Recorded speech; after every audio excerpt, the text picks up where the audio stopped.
Hi everyone. In this guide, I'll show you how to activate the IBO Player app and add a playlist. Step 1. First, install the IBO Player app. You can do this via the Play Store from the IBO Player website or by entering the code 511693 in the app. Downloader to download the app. Step 2. To activate the app and add the playlist, you'll need the MAC address and device key. Follow the video until the end for a step-by-step walkthrough. Thank you.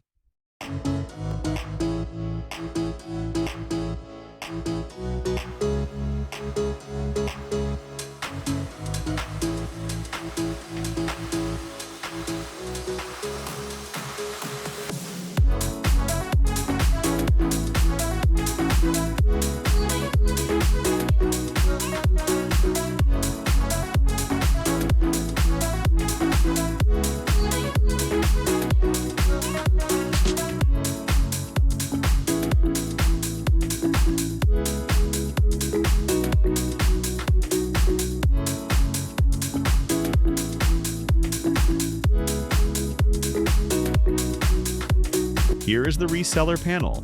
Here's how to activate your IBO Player or IBO Player Pro app. Select the subscription period. You can choose either 1 year or lifetime. Enter the MAC address in the provided field. Click on Activate to complete the process. That's it. Your subscription is now activated for lifetime. Let's now go over how to add a playlist to the app. As mentioned earlier, here we need the MAC address and device key that appeared when you downloaded the app on your device. This will allow us to add your own playlist. If you don't have it, please contact us to get one. We provide this service to our customers. We offer an amazing package with over 33,700 worldwide channels covering more than 90 countries, plus our library is full of movies and series with regular updates. We also provide after-sales support throughout the subscription period. Contact us now to experience it for yourself and see the quality.